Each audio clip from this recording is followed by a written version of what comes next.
இப்போ ஒன்றும் இல்லை, ஆதவர்ஜுனா வந்து சமீபத்தில் ஒரு பேட்டியில் சொல்கிறாரு, திமுகலேருந்து 50% எங்களுக்கு வந்துடும், ஏடிஎம்கேலேருந்து 50% எங்களுக்கு வந்துடும். இப்போ இது வந்து வாய்க்கணக்கு. திமுகலேருந்து 50% இங்கே வரும்னா திமுகவுக்கு 35% வாக்கு வங்கி இருக்குது. இது 35லேருந்து ஒரு 15% வரப்போகுதுன்னா எப்படி வரும்? அவன் யார்? அவன் ஏன் இங்கே வரணும்? 15% இளைஞர்கள்னு சொல்ல போகிறீங்கன்னா அப்போ ஏற்கனவே 15% திமுகவில் தான் இருக்கிறான்றதை நீங்கள் ஒத்துக்கிறீங்களா? அப்போ வருவதற்கு நீங்கள் என்ன வேலை பார்த்துருக்கீங்க? ஏன் வரணும்? இவ்வளவு கேள்விகள் இருக்குது. அப்படி வர்றவன் ஏன் எலெக்ஷனில் ஓட்டு போட வரை காத்திருக்கணும்? திமுகவினுடைய அடிப்படையான ஓட் பேங்க்கும் ஏடிஎம்கேனுடைய அடிப்படையான ஓட் பேங்க் அவங்களுடைய நிர்வாக கட்டமைப்பு, அந்த கட்டமைப்பே 25% வாக்கு வங்கி. அதுலேருந்து எத்தனை பேர் இங்கே வந்திருக்கிறாங்க? ரிட்டையர்டு பொலிட்டீஷியன்ஸ் ஒரு 4 பேரை சேர்த்துட்டு முன்னாள் எம்எல்ஏக்கள் எம்பிக்கள் கட்சிக்கு வந்துட்டாங்கன்னு சொல்கிறதுலாம் வந்து கிரவுண்டில் என்றைக்குமே எடுபடாது. ஏன்னா அவங்க கிரவுண்டில் இல்லாமல் தான் ரிட்டையர் ஆனாங்க.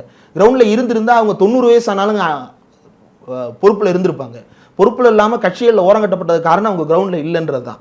அப்போது இவங்களெல்லாம் கட்சியில் சேர்த்து வச்சுருக்கீங்க. அப்போது உங்களுக்கு கொடுக்கப்படுகின்றது எல்லாமே வந்து ரிப்போர்ட்டு, பொய் வேலைகள், ஏமாற்று வேலைகள், புரட்டுக்கள். ஜெயலலிதாவுக்கும் இதே போல் ப்ரெசென்ட் பண்ணுவாங்க. ஆனால் ஜெயலலிதா வந்து எம்ஜிஆர் இருந்தபோது ஆரம்பித்த இடம் எங்கன்றது ரொம்ப முக்கியம். அவர் ஆரம்பித்த இடம் எது அப்படின்னா சத்துணவு திட்டத்திற்கான கொள்கை பரப்பு செயலாளராக அவங்க வந்து 234 அன்னைக்கு இருந்த 234 தொகுதியிலையும் அவங்க போய் கிரவுண்ட் லெவலில் ஒர்க் பண்ணியிருக்கிறாங்க. அவங்களுக்கு கனெக்ட் இருந்துச்சு. எங்கே இருந்துச்சு?